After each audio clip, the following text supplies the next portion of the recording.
pikiran yang positif. Nah, ini yang menciptakan respon emosional Anda bukanlah peristiwa yang negatif, tetapi persepsi dan pikiran Anda tentang peristiwa itu. Peristiwa di luar atau peristiwa eksternal itu di luar dari kontrol kita, masuk itu di dalam observasi kita. Lalu peristiwa internal ini adalah dalam kontrol kita. Bagaimana pikiran kita menerjemahkan itu. Kalau misalkan itu tidak adil, merak persepsi, saya tidak terima, maka akan muncul perilaku mengusir orang itu, meninggalkan dengan dingin, merencanakan balas dendam, kemudian ada frustasi, marah, takut, bersalah.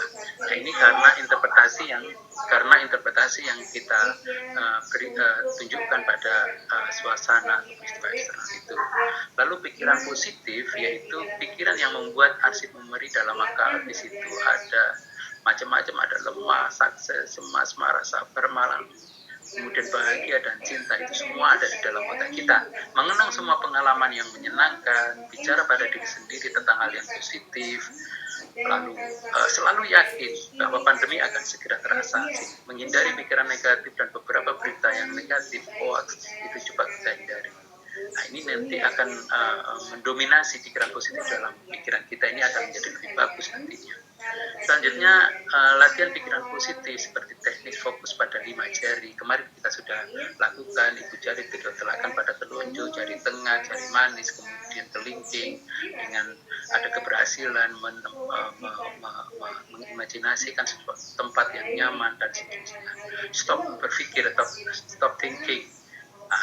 Misalkan ada beberapa 10.000 kali berpikir sehari, misalkan di situ ada pikiran negatif, lakukan stop pada hitungan kelima. Berpikir negatif lagi, kemudian bilang stop pada hitungan yang sudah ditetapkan Anda. Berpikir positif, itu sama dengan afirmasi, saya bisa dan saya mampu, saya bisa melakukan itu, saya bisa lebih baik, saya bisa berbebas. Itu sesuatu yang akan menguatkan diri kita. Latihan berfokus pada 5 jari, fokus pada pikiran ke 5 jari sambil mengingatkan kondisi itu tadi sudah saya jelaskan ya.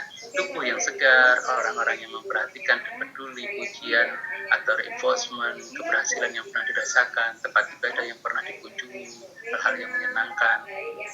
Tarik nafas dalam, pejamkan mata, kosongkan pikiran, pertemukan ibu jari dengan telunjuk, bayangkan saat tubuh sangat segar pada masa muda atau pulang kerja kemudian mandi dan terasa segar. Kemarin sudah kita lakukan ini ya pada latihan sebelumnya, pada OTG kalau tidak salah kemarin saya menyampaikan.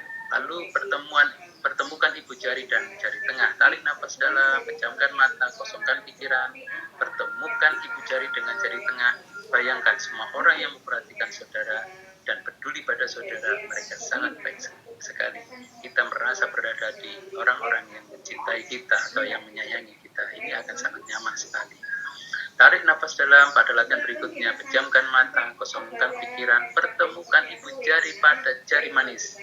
Bayangkan pujian yang saudara dapatkan dari pasangan, suami atau istri, keluarga atau teman, atau prestasi yang pernah saudara dapatkan, misalkan lulus ini, tes ini, dapat bekerja dan lain-lain, mendapatkan penghargaan di tempat kerja. Bayangkan betapa senangnya saat kita menerima informasi itu. Nah, itu kita hadirkan lagi dalam ingatan kita. Lalu yang berikutnya, tarik nafas dalam, pejamkan mata, kosongkan pikiran, ibu jari dengan kelingking kita pertemukan. Bayangkan tempat-tempat indah yang pernah saudara kunjungi, ladang saudara yang menguning, siap dipanen, pantai, pegunungan yang pernah menyita kita, betapa senangnya kita berada di situ. Tarik nafas dalam, buka mata, evaluasi manfaatnya, dan latih secara rutin 3-4 kali per hari. Berpikir positif, latihan positif berguna untuk meningkatkan endorfin sehingga imunitas meningkat. Pikirkan pengalaman yang positif tentang diri sendiri, keluarga, kelompok, dan masyarakat. Hal-hal yang menyenangkan, keberhasilan. Tuliskan, kemudian lakukan afirmasi, mengucapkan pada diri sendiri sehingga pikiran dipenuhi oleh pengalaman yang menyenangkan. Aku bisa, dan seperti ini saya sudah pernah bisa melewati. Saya pasti bisa. Susun rencana dan tujuan yang positif dan mungkin dicapai dan diucapkan secara rutin. Afirmasi itu. Lalu latihan menghentikan pikiran, thought stopping. Catat pikiran negatif atau pikiran yang mengganggu. Pilih satu pikiran yang sangat mengganggu. Tentu banyak, tapi kita pilih satu-satu dulu. Tarik nafas dalam, tutup mata dan kosongkan pikiran sampai rileks. Pikirkan yang negatif mengganggu sampai hitungan 3 atau 5 atau 7, terserah saudara mau pilih yang mana. Katakan stop pada hitungan ketiga atau 5 atau 7 itu. Tarik nafas dalam dan buka mata. Evaluasi pikiran yang muncul, sehingga muncul pikiran positif. Mungkin mengingat seperti salah satu dari 5 jari tadi itu. Ada pikiran positif yang kita hadirkan setelah kita bicara stop. Lakukan 3-4 kali dan 3 kali sehari, dan jika itu muncul,